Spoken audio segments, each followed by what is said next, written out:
What is up, YouTube? It is Matty, and this is going to be a brand new series I'm kicking off, and yeah, I'm really excited to be able to bring it to you guys. It's called the Adaptation series, and what it's going to focus on is where people raids in particular where they're adapting is required. Now what that means is generally when an attack doesn't go quite the way you planned it, but you have to adjust everything on the fly. I've definitely had some raids like that.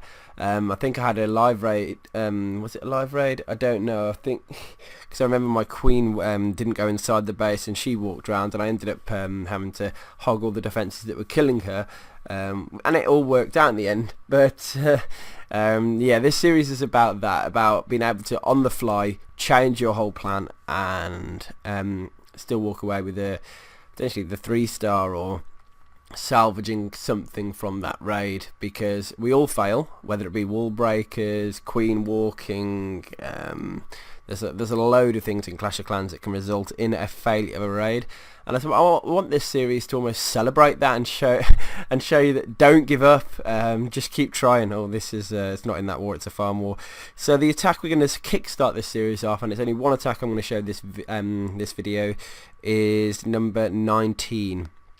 And it was a war that it's the war versus Reddit Dark, and it was an attack done by Tim. So let's have a little look at the base, and I'll talk you through his plan. I'll show you the sketch drawing of his plan as well, so you can give you an idea of what it was, and then we can actually have a look at the raid and see what went wrong and how he adjusted on the fly. As part of, to result in this series. And big shout out to Gusty. It was his idea to kickstart this series. So and yeah, whenever I hear a good idea, I'll always take it on board, and in this case it's putting it straight in. So what he said to me was that it seemed like a very high value walk if he could start the queen down by the cannon, push her going northwards, because she'll get the cannon, the wizard tower, arch tower, expo, wizard tower, and she'll just keep moving up around the base like that. So there's a lot of point defense, including an expo she's going to get. Obviously that leaves the queen exposed. So what he would then do is drop a couple of golems in by the arch tower and wizard tower, push them into the queen compartment, kill the queen, kill the expo and the cannon in there, and jump all the way over the the CC in the middle, go get the king, and then just hog the north layer of defences. So what I'm going to do is I'm going to pull up his picture, his sketch drawing, look. So here you can see, if we try and catch it from the start, you've got the giant, the black line for the giant, and the wizards to create the funnel. Now that was his intention, funnel there. He has numbered everything from what the queen was going to take down. Look, now he drops the queen in the healers straight onto the gold mine. Then she takes down the gold mine, then the elixir pump number 2, then the cannon, then the I'm losing my words here. Then the army camp, then the wizard tower, gold storage, arch tower, and then she would push up, would be the idea. So that was what would happen, or supposed to happen, shall we say, and then she carry on walking around. Now you can see at one point he sends in a lure onto the mortar, that's his anchor, that's where the anchor is, and he's going to kill the CC down by these couple of gold mines where there's only a couple of defences targeting her. That was his plan. And then you can see the white lines coming for the hogs, so you'd start the hogs over by the arch tower and move them around, and then the king kill, you can see the red lines will be the golems, the orange line will be wall break, no, it's a jump, so he's going to have his king going in at that angle, a couple of valks as well for the orange line, that was it. And then wizards being, I think that's blue or purple, I'm colourblind, so you can see the wizard funnel as well, and the other side would have already been funneled. So getting dual value on the funnel for throwing a giant at that mortar, and funneling because it would funnel for the king entry, and it would funnel for the queen push to go around, and then the other side funnel would just be normal wizards to allow the king to go in. So He said to me this base sort of screamed we call it the couldve attack because he's sort of the creator of it, where you walk your queen the opposite route to your kill squad, take down a huge chunk of the base and only have like 8 or 10 hogs left to clear the rest of the base, and providing you time it all well, it's normally a pretty good strategy for getting the 3-star.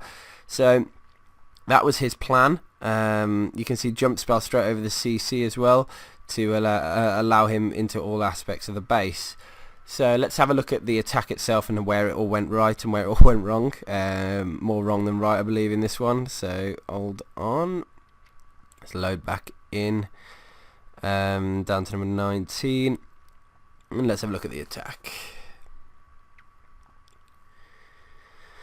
Here we go. So you can see it just before we start the actual raid. This is the army comp for the couldve attack. You can see only 9 hog riders, so not a huge amount at all. It's got 4 healers because he's going to be sending the queen on a huge walk. And once you've taken the CC down, you can pretty much leave the queen just to go around to her own devices and just start taking down half the base, just running around the outside of it, shooting everything that's in there. You can see 2 jump spells, one for the king entry, one for the over the CC. The rage spell I would imagine to help the queen, and then the heal spell. He actually looked like he'd drawn a spell in with where the queen was, so I think he was using a queen for the Valkyries. Sorry, a heal spell for the Valkyries in the queen compartment to help them out. So let's have a little look at how it goes down. So it's always good. I mean, these sort of attacks when you've got very few hogs are all down to timing. So you need to make sure that your hogs are sufficiently they get good value, because otherwise they can just melt. So you can see here, look, giant down to create the funnel. The queen is down. She's starting taking down the buildings now. I think what happens here is